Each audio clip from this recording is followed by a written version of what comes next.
What's up, everybody? I'm Jabby Kawai, joined by Char Kirk. What's up? Continuing on our Mortal Kombat journey, this time every Mortal Kombat 11 character explained by Ed Boon, Wired. So this is from Wired's YouTube channel. I want to say a quick PSA. You've probably heard me say before, but I'm going to say it one more time. You can fast forward like 20 seconds if you don't want to hear it. I had my sister, who works for us, tally up all the, or like in the last Mortal Kombat video as of this recording, just let me know what are the most popular requests. And she said Mortal Kombat 9 through 11 fatalities, and Mortal Kombat Legends animations, Scorpion's Revenge, Battle of the Realms, and Snowblind, and then DC versus MK cutscenes, and continuing Legacy Season 1.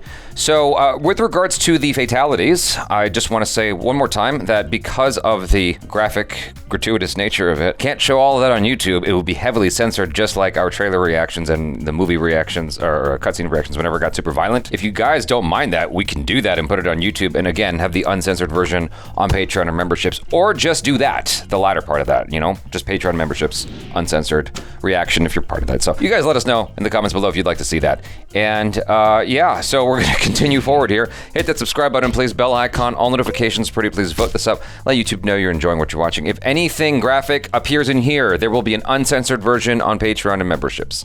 Here we go. Hi, my name is Ed Boon. I am the creative director at NetherRealm Studios and co-creator of Mortal Kombat. We are here to talk about each and every character in Mortal Kombat 11.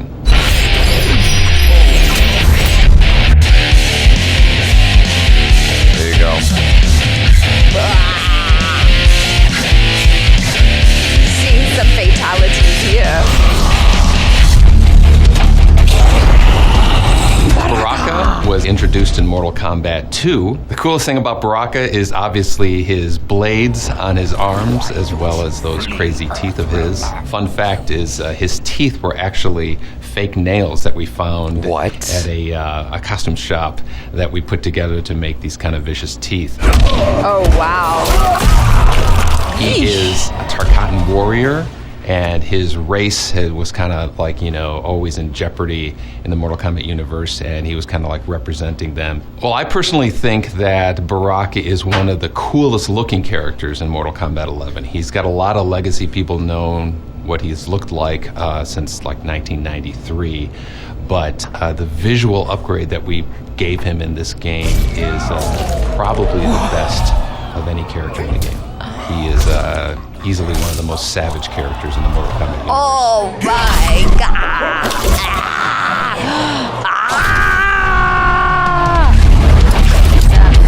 Oh, that's cool. You know what?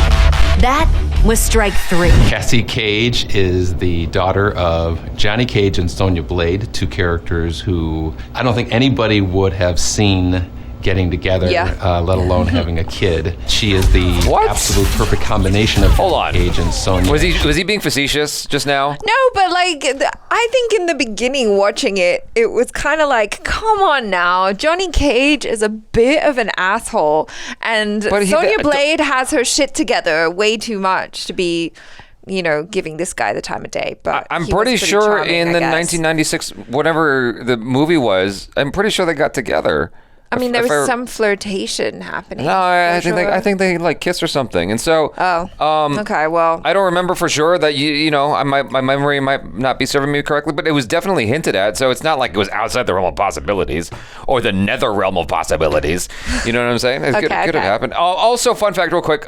So I watched a video on Ed Boon explaining the whole fatalities and how he comes up with them. Yeah. Or how his team comes up with them, and one of the things that he stressed that was really important was that they're absurd, that they're not realistic. Yeah. That's the interesting thing, because like graphically it's like realistic stuff, but it's all done in I guess from his perspective, a spoofy way. Right, in a way that they can say, listen, this is so outlandish, this is so weird. Yeah. No one would do this in real life. Yeah, exactly. Yeah. He has very disciplined, military upbringing from Sonya, but she's very flashy, very cocky. That's the Johnny side. She's exactly what you would expect a combination of Sonya Blade and Johnny Cage to be.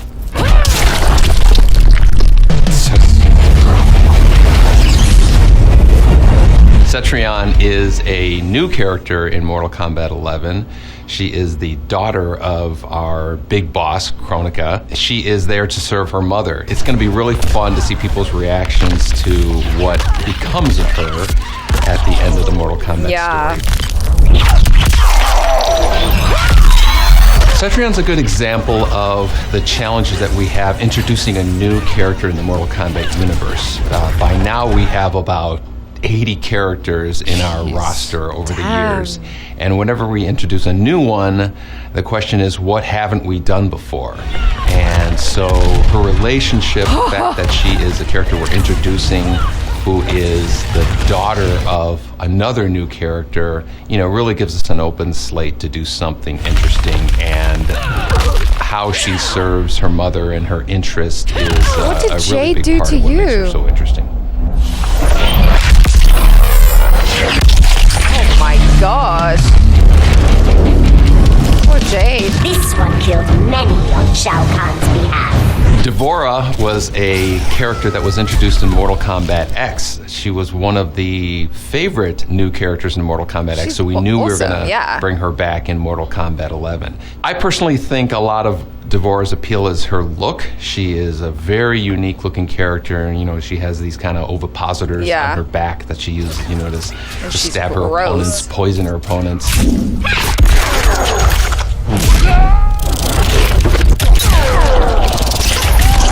Oh my.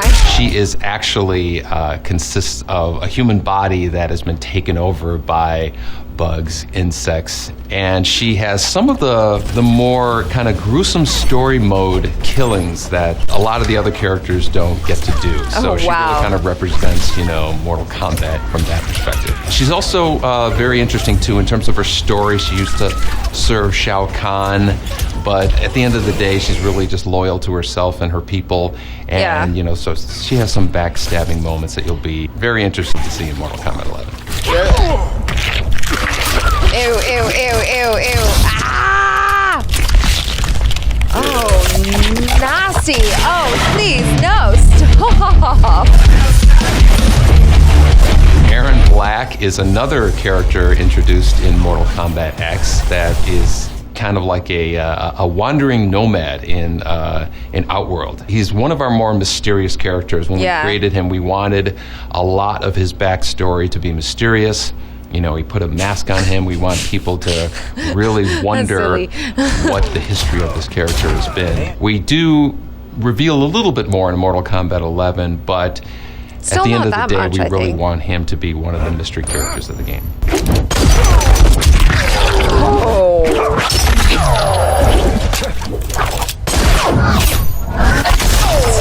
I personally feel that the biggest challenge we had with Erron Black was not to make him look like a typical Western character. We really wanted to push that whole nomad aspect of him, of the wanderer, the guy who is, doesn't really have a home. I personally would have liked to have him a little less cowboy than we had, but I think he's one of our cooler, mysterious characters in the game.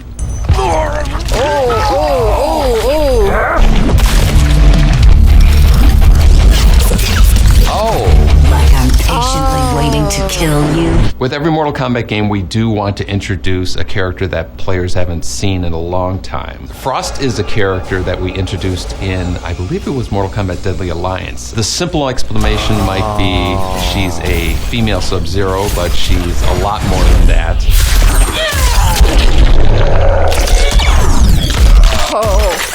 Oh God. Oh God. She has been cyberized, but with Kronika's kind of technology. So she's a lot more advanced. She still has the freezing abilities, but at a much more sophisticated level than the other cyber ninjas that we've shown over the years. Oh gosh.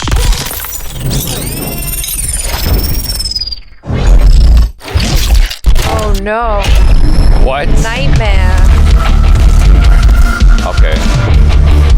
Nothing within your power, Raiden. Geras is one of the coolest new characters that we are introducing in Mortal Kombat 11, particularly because he can't be killed.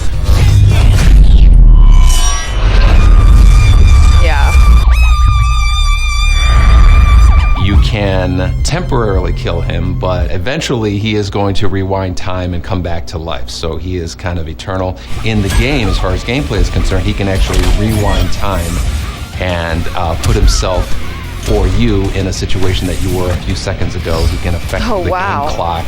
So there were technological challenges that our gameplay and designers faced in terms of having the ability to rewind time.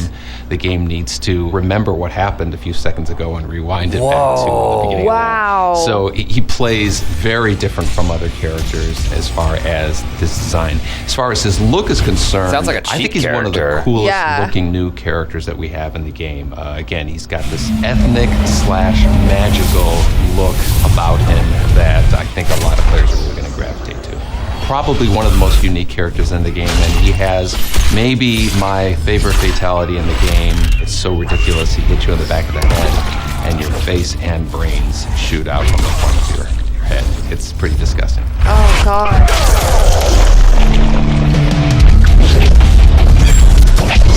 Now you seem overconfident. Jade is a hidden character, originally started as a hidden character in Mortal Kombat 2. Back in the day, we loved to give players peeks of characters that were somehow hidden in the game, and Jade was one of the first ones. Reptile, I think, was the very first one. You couldn't play as them, but you could fight against them. Later, as we started expanding on the story, we really gave her more of a history.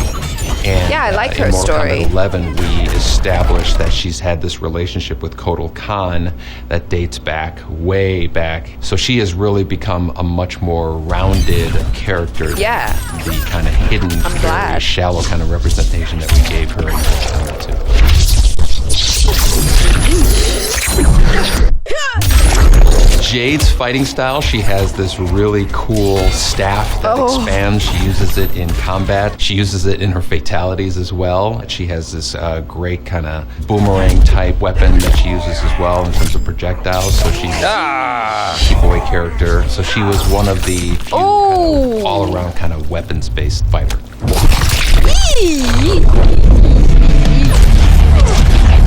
Looks like Then a I Thai hope it washes ghost. off, Kotal. Jacqui Briggs, like Cassie Cage, is the offspring of one of the classic Mortal Kombat characters. So Jax had a daughter that ended up just like him. Hang back, kid. How about we keep this between me, myself, and I? For gameplay, she's got, these great arm guns on her, and that's kind of like a little bit of a parallel with Jax, who has those kind of mechanical arms he's kind of known for at this point. But so she kind of carries on that tradition, a little bit more modern, a little bit more high-tech than her dad, obviously 25 years later. Jacqui is one of my favorite looking characters in the game. The actress and the model that we used to create the Jacqui character it's just perfect. We were casting when we saw her, we were like, that is Jacqui, and we knew right away that was the character we were going to use. I often do double takes thinking that it's an actual real person in there. She looks so real. Wow. How about you turn yourself in? Jax is one of our classic characters. We introduced him in Mortal Kombat 2. In Mortal Kombat 3, we kind of gave him these kind of cybernetic arms, which really became a big part of his signature look, his signature moves that he does in the game. Fun fact, in Mortal Kombat 2, I was the voice of Jax. I was the guy who would say, "What? Gotcha! Gotcha!" What? Wow. And when he would bang the guy and keep punching him, I was a voice for a number of characters before we actually hired professionals to do that. I was the voice of Scorpion, Jax, Liu Kang in the first game. Jax is one of my favorite characters in the game just because he is our first kind of big brawler type of fighter. Big guy, big hits, and not super agile like Liu Kang or Sonya would be. That's interesting. Right, yeah. I didn't realize how many voices you did.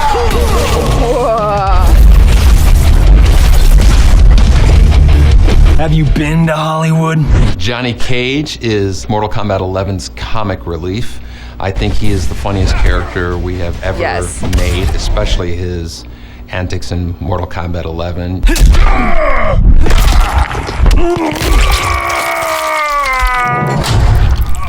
What did you do, Johnny? Just what you asked. Not what I meant by the splits.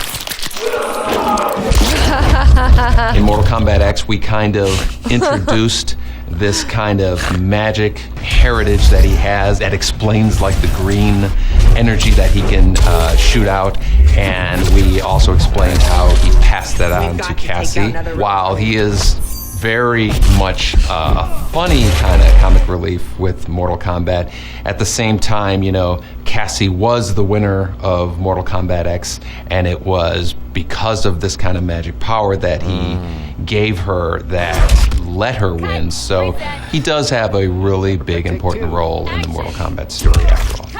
Who hired this guy? What the Deadly uppercut, take 19.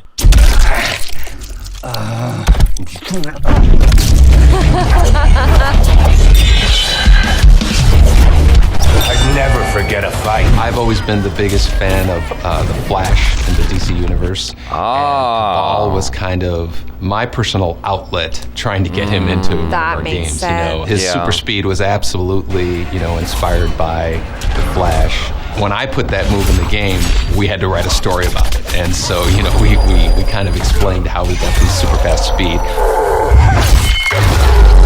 Kabal in MK11, you can actually see him in his burn state and his pre-burn state. And he has just this variety of gear that is the different variations of hooks that he has in the game. It's very cool to see his character, you know, in all his renditions. They keep beating up Sub-Zero. Tons of hooks, with the mask, without the mask, burnt, non-burnt, and every iteration of Kabal is represented in Mortal Kombat.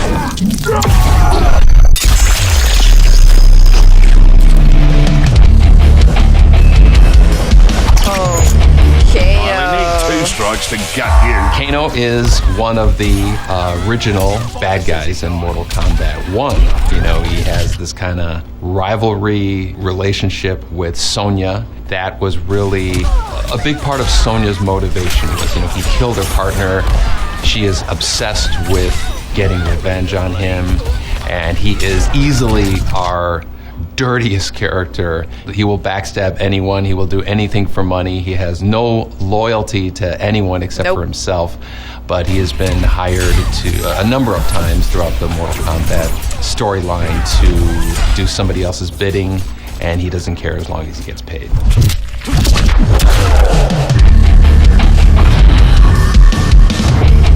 On behalf of them, you die. Kitana was a character that we introduced in Mortal Kombat 2. She is the daughter of Sindel, and she has a very complicated relationship with Sindel, Shao Kahn, Mileena, where there is probably more deceit in her story than in any of the Mortal Kombat characters. And what happens to her and her continued relationship with Sindel and Shao Kahn is one of the biggest beats in Mortal Kombat 11 story.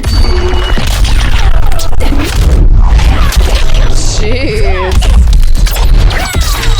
You know, Kitana and Mileena, as far as when we introduced them, they were kind of motivated by our desire to have like kind of the female version of Scorpion and Sub-Zero. We wanted two characters who kind of looked the same but were almost the polar opposites of each other. And so we came up with a costume that the color can change and it can become a different person. You know, there were other wins of that in terms of just, you know, from a technology standpoint, the amount of memory that we had in these arcade games that allowed us to make two characters out of one. But we really wanted to have the female version of the Scorpion and Sub-Zero kind of parallels but conflicts at the same time, and that's pretty much what inspired the creation of Kitana and Mileena.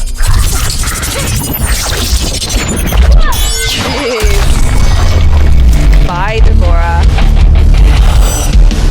Shao Kahn demands both. Kollector is another new character that we are introducing in Mortal Kombat. They had a lot of new characters in 11, He collects basically Yeah. heads and body parts and hearts from all the opponents that he has killed.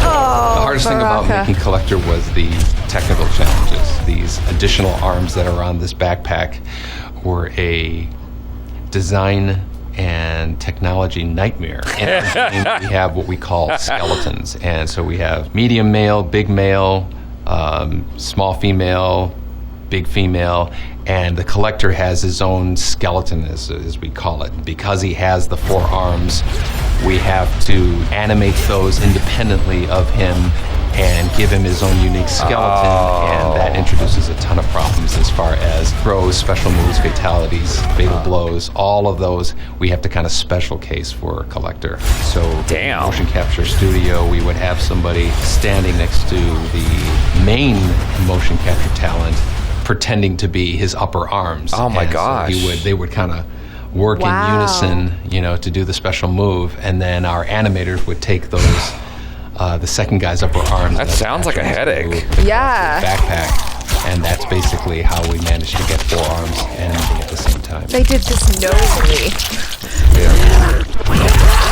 Yeesh. Color is reserved for Architect Khan. Kotal Kahn is Shao Kahn after Shao Kahn. Effectively, you can almost think of him as a boss, but he's kind of like in the same vein as Shao Kahn. And what's cool about this game is Shao Kahn, who is kind of from the past, and Kotal Kahn, who's kind of like the present and the future. With time folding, they actually meet, and that's one of the big conflicts that is in Mortal Kombat 11. And they are basically battling for who is Khan, who is ultimately going to be the king. So the challenge was kind of like making him live up to the scope, the legacy, the awesomeness that is Shao Kahn. Somebody in parallel like him, but Shao Kahn was the big boss in Mortal Kombat 2 and 3. Kotal Kahn, we're just introducing, how do we make him in the same league as Shao Kahn? That was probably the biggest challenge.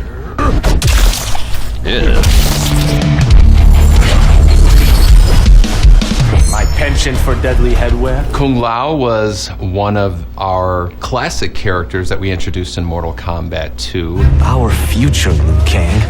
It is insane. Along with Liu Kang had the unfortunate outcome of being killed and turned into a revenant. The thought of becoming you sickens me. What was once one of our most noble characters has become, one of our villains now. His journey, along with Liu Kang's, and their kind of similar outcomes, is one of the things that is kind of revealed when we bring Kung Lao from the past, and he realizes that he and Liu Kang have died and have become revenants and now bad guys. The conflict that those 4 have together, both Kung Lao's, both Liu Kang's, is to me is one of the coolest kind of novelty moments that you would see in our story mode, because seeing your future self having turned evil and how you would react to that is just such a big moment for like a hero like Kung Lao or Liu Kang. Jesus. Like sushi the guy. Kronika is the boss that we are introducing in Mortal Kombat 11. She is the architect of every single event that has happened in Mortal Kombat history. This was not your destination, Ark. We learned that she wanted everything to happen. She knew everything was going to happen, all the way up to the point where Raiden cut Shinnok's head off. So cool because she's the first female boss character that we've had in the game. She is the boss of bosses. I didn't think about that. I'm very excited to have people finally see who's been running the show all along. One of the biggest challenges with Kronika was what she was going to look like. She actually started off as a male character, and we tried a number of different concepts that just wasn't resonating with us. Somebody on the team, suggested, what if we make this character female? And at that point, everything just kind of clicked together. I am Kronika, keeper of time. That's interesting. I come from the real world. Liu Kang has been the hero of Mortal Kombat since the very first one. He is our protagonist. He is the main hero. He's the one who won the first 2 Mortal Kombat tournaments, and he is unfortunately was killed in the Mortal Kombat story and turned into what we call a revenant. And a revenant being kind of like an undead version of the character, basically turned evil. Well, what's new about Liu Kang is we get to see him again as in his heroic self. And it's also even more interesting is to see him interact with his revenant self. Yeah. At the end of the day, you know, Liu Kang in his current form is still one of the bad guys. You know, he used to be a hero and now he's a bad guy, and that's what makes his story that much more interesting. He's probably the sum of all of the heroes that we've seen, you know, throughout our experiences with movies. You know, he is Bruce Lee, he is Luke Skywalker, he is, you know, all of the kind of the good guys, martial arts and action movie heroes kind of lopped into one.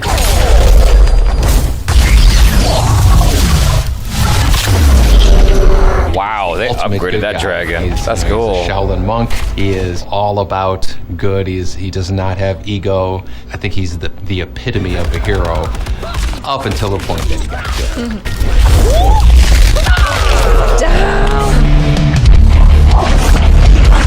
Noob Saibot was... I don't know if it's a animality or a fatality, but Liu Kang, I think in Mortal Kombat 2, had a thing where he could turn into a dragon and eat you in half. Whoa. Yeah. So they did a spin on that here that was interesting. Yeah, there's a whole like thing on animalities that we could explore as well. I don't know if they kept up with that in the new Mortal Kombat, but it was a thing. Like, okay. Yeah, like they gave you a number of things beyond just a fatality that you could do, you know, just to make the ending of a battle more interesting. So one of our first hidden characters in the Mortal Kombat arcade games. He had no story at the time, and then later on we established him as Bihan, who was the very first Sub-Zero. His name, Noob Saibot, is actually my name and John Tobias' name. Our last name's spelled backwards. And, you know, it was something very silly that we never anticipated to be taken seriously, let alone become the lore of, you know, part of the whole Mortal Kombat story. That's but cute. There it is. Mortal Kombat. Things like that, like, it's so fascinating how that happens. I learned the other day that if you're a fan of Batman Mask of the Phantasm, the opening music, which is just beautiful music with like this operatic choir behind it, what they're singing isn't like Latin or anything like that. It sounds like just another language that's not English. They're singing the credits backwards. Like people who worked on the movie, it's just their names backwards. That's what they're singing. Wow. So, but it sounds amazing. 11 has by far the best visual and story representation of Noob Saibot. In a lot of ways, he reminds me of Batman. Mother would be so proud. You look at him and you just go, you know, what is the history behind this character? What is behind, you know, those masks? What's the origin of this character? The fact that he is so shrouded in mystery and is so cool and so many people are intrigued by it, and how he started with such a simple, really dumb idea and a dumb name that he's become one of our coolest characters. I don't know, man. How interesting his story is. Noob Saibot is a cool name.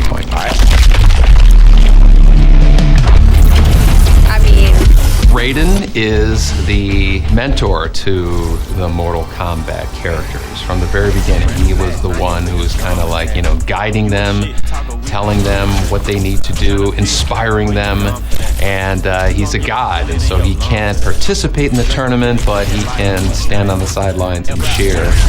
But he's a thunder god, and so, you know, he commands a lot of respect, you know, but ultimately he is kind of like the mentor to all the good guys. Raiden is inspired by a number of action movies that we all grew up on, you know. Hold on, let me guess. Big Trouble in Little China. That's the first thing I'm thinking of. Okay. I can't think of anything else that's it. That's the one. In the 80s and 90s. Big Trouble in Little China had a big influence on us, and so there's a number of kind of visual cues that we borrowed from the character in that movie and applied it to Raiden.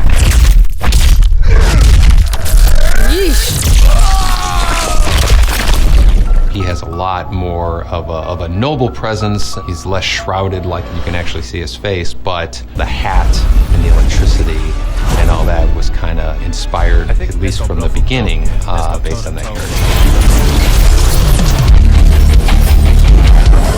Or should I, Ryu, embrace danger? Scorpion is my favorite character in the Mortal Kombat universe for a number of reasons. Not only his look and his moves, but he was the first character that we got in the game that really set the tone of how Mortal Kombat was going to play. We always wanted more outrageous moves than the other fighting games that are out at the time, you know. And so Scorpion, he teleports, he has this awesome spear that's hooked to a chain that pulls the opponent in, gives him a free hit. He became a specter because, you know, that voice was kind of like a little hellish. His infamous fatality, you know, taking his mask off and blowing you fire the opponent. He was also, you know, him and Sub-Zero were kind of like the first rivalry that was in Mortal Kombat. That really established a lot of the story between those two that has extended some 20-something years later. He just represents so much to me in terms of us starting Mortal Kombat and where it's gone since then. He will always be my favorite Mortal Kombat character.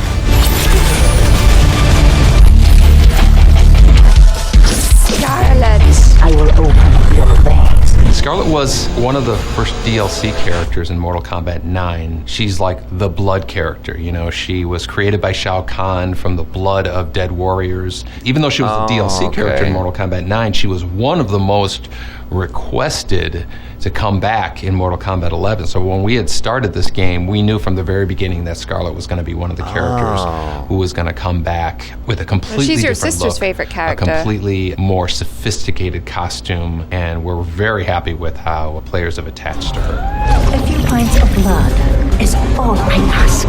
That's exciting for us because it's always a big challenge to introduce a character when we have so many, and to have them stick and like players want to see more of them. The biggest challenge with Skarlet was probably just how far we want to take the blood concept. You know, blood is kind of a queasy visual, and you know, her fatalities in Mortal Kombat 9 probably crossed the line a little bit in terms of her kind of bathing in her opponent's blood. I think we toned that down a tiny bit with Mortal Kombat just 11, a little. But where that line was probably the toughest thing with her, of, you know, making her unique and cool and dangerous, but not getting too nauseous about it. It's fascinating to me that there's a line that they felt like they crossed there. Because potentially nauseating you, I thought was part of the point. Like, it's so graphic and so gory. Like, I remember my brother had a reaction that came out ages ago to all the, I guess it was Mortal Kombat 9 fatalities. I can't remember which game it was. Mm-hmm. It was one of those. This was probably in 2015 or 2016 when this video had come out. And he was feeling nauseous from looking at like all these back-to-back fatalities. And so I had done a similar reaction, and I was feeling a little bit nauseous myself. I'm like, God damn, like I can only take so much of this. Right. You know? And so it's fascinating to me that Ed Boon felt like they had crossed that line at some point. So her bathing in the blood, I'm like, is it really that off-putting? That, of all the things that's there, that's the off-putting thing? I guess it's because all the other stuff is like it's like not even veering on ridiculous, it just is ridiculous. Right. Whereas like bathing in someone's blood is potentially something that crazy person could actually do. I guess. Like, you're not gonna like hit someone in the back of the head and their skull and their face is like gonna fall off. Obviously, you didn't study with Bruce Lee. Just kidding. Trust me, I'm not your type. Sonya Blade is one of the original Mortal Kombat characters from the first game. What's interesting is the first Mortal Kombat that we tested did not have Sonya in it. It was just 6 characters. We put it in an arcade, and it was a huge, huge hit. And at that point, we realized that we needed more than 6 characters, so we decided to add a female character. That's interesting. We didn't have any female characters in the game. Wow. Blade. I didn't know that. Sonya, to me, has always been part of it. Yeah, right? She was kind of like the military, special forces component to the Mortal Kombat story. Everything was kind of like, a bunch of magic. Johnny Cage was kind of Hollywood, and Sonya was military, so we really wanted to kind of represent all these kind of walks of life, and she filled that void in real nicely. Oh, she has like a little robot friend. Sonya is one of the few characters who does not run into her former self. I can't tell you why, but it's a big deal. You'll have to play the game to see why. I was wondering if the helicopter was gonna, like, why is that there if not to run into the blade? Yeah. Savagery is no match for skill. Sub-Zero, like Scorpion, is visually the most recognizable character in the Mortal Kombat cast.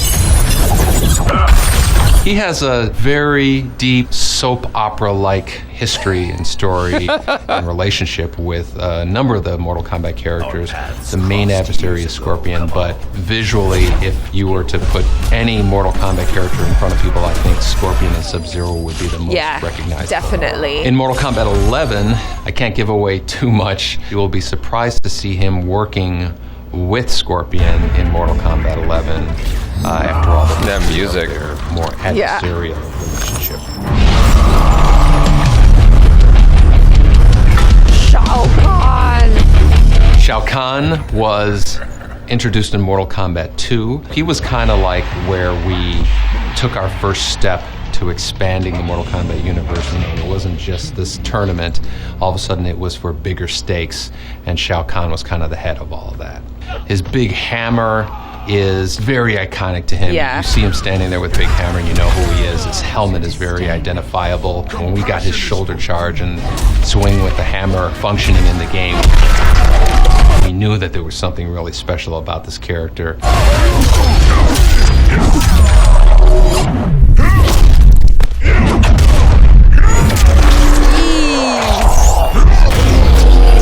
He was one of our most difficult to defeat boss monster characters because of that shoulder charge and that hammer, but probably the hardest thing was toning him down to the point where he was actually beatable. You know, he was just so ridiculously powerful in the arcades, we had to kind of dial that down a bit.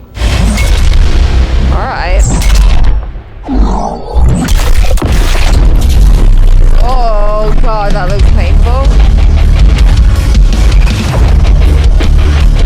Welcome, traveler. I am Shang Tsung. Shang Tsung is the original bad guy in the first Mortal Kombat game. As far as the arcade game was concerned, his powers were inspired by our lack of memory. You know, we had very little memory for Shang Tsung's images. And so to make the most of what we can, we said, okay, let's just make him morph into the other characters and use their moves. And so that really just inspired his ability to turn into the other characters. It was way more of a technical limitations that we had. And so that really gave him a mystique to him. It was something that was carried into the movies and other forms of media from Mortal Kombat. And that's really what he's associated with right now. People expect Shang Tsung to morph into other people, all because that first game didn't have enough memory to give him a full moveset. So you got to see a glimpse of how he looked in the original game there, like the old Kung Fu master kind of thing. And so they kind of brought it back here, as you can see, you know, with Kerry, I'm gonna mess up his last name, Kerry something Tagawa. Yeah. You know, but they gave him both because he also gets younger in the game, so he looks kind of like his Mortal Kombat 2 character. Yeah. It's fascinating. Wow. Yeah, it's funny because like I never would have thought that was the reason why his character morphs. What is it? What is the saying? Like something is the mother of ingenuity or something like that. It's, I don't know. I've screwed it up, but I guess limitations. Limitations, maybe. Yeah, it's interesting how when they're faced with challenges, people can just be like, okay, well, I guess we don't have enough memory or whatever to create a character with their own specific skill set. So let's just make them turn into other characters. That's cool, right? Yeah. Like, okay, wow. And then they become this iconic character. Yeah. It's crazy. Take what you want within reason. you'll find that time spent here is well rewarded. Well, that's every character in Mortal Kombat 11. I want to say thank you to all the Mortal Kombat fans, both old and new, and we can't wait for you to get your hands on Mortal Kombat 11. Finish him!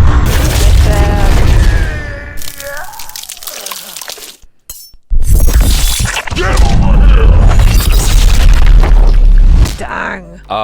Well, you got I guess, somewhat of a reaction to the fatalities in this video. I enjoyed the information angle of this quite a bit, like learning origins of stuff. I didn't realize that this was a video that we could watch before going down our journey with Mortal Kombat 11. Had I known that, I would have put this on first. Because like they did a nice job of navigating all this stuff without spoiling anything. Exactly, yeah. And it's hard, I don't even know like what came first, because it seems like this is almost functioning as an advertisement for Mortal Kombat 11. Yes.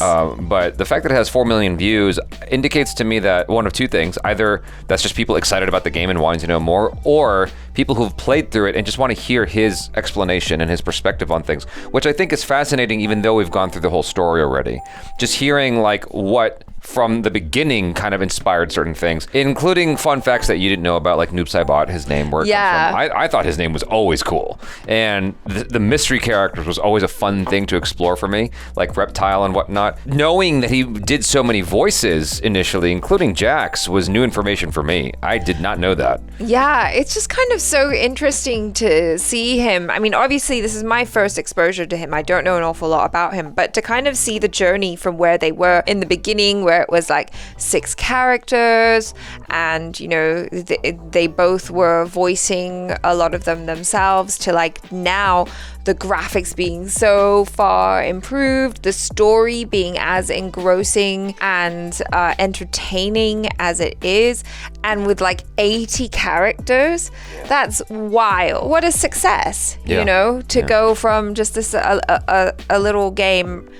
I mean, I'm sure it wasn't like a little game, you know, because obviously technology just keeps going forward and forward, and they're just kind of like pushing the boundaries or trying to do as much as they can do with the capabilities that they have, you know? Yeah, absolutely. I mean, he didn't talk at all about it because the character's not included, but he didn't talk about Goro at all and the challenges of creating Goro as a character functionally in the first game, or Shiva, because like Shiva's in Mortal Kombat 3, Kintaro is in Mortal Kombat 2. These characters haven't come up very much, but Kintaro is just like Goro redone. Actually, we saw Kintaro in one of the, I can't remember where, but somewhere along the journey of 9 through 11, we have seen Kintaro.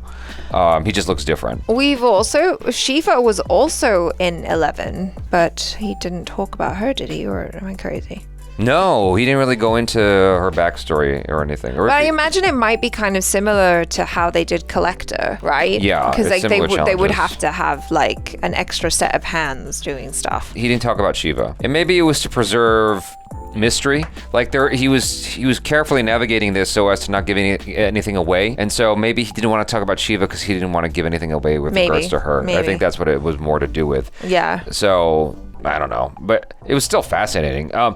So one of the things he was kind of dancing around, I don't know why he felt he didn't feel comfortable to overtly express it, but this was going up against Street Fighter 2, which is one of the most successful games of all time. Yeah. And, you know, Street Fighter 2 was extremely popular. While Street Fighter 2 was like very popular, he, you know, went out with the intent to create a game with edge that Street Fighter did not possess as much. With the blood and the fatalities, the violence, like the things you could do with Scorpion, very, very much contrast what you could do in Street Fighter. Like the worst thing you might see in Street Fighter, I recall, is a character like vomits or something if you beat them up too much. It's the weirdest thing that happens. Like I just remember like kind of beating up Guile with Ryu, and then like, it just looks like he like vomits for like 3 frames, and then it goes away, and then you're back to fighting. I wasn't allowed to own a console growing up because like that was just a choice that my family made.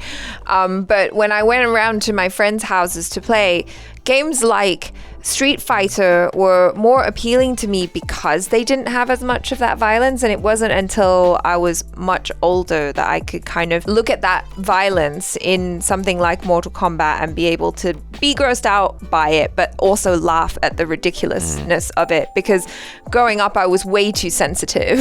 I would have been like, oh no, you know, like it was very disturbing. But I can see how this franchise speaks to a different type of audience than someone, because Street Fighter is more appropriate for everyone. You know what I mean? Like for the most part, yeah. Yeah, for the most part. Like as a little kid, I could play it with my neighbor and it was fine. Yeah, I'd say that if you were to apply movie ratings to it, Street Fighter definitely fits right in there in PG-13. And Mortal Kombat is a hard R. Yeah. And it always has been. And that was the intention. It's like it was intended to be more grown up and more mature and edgy.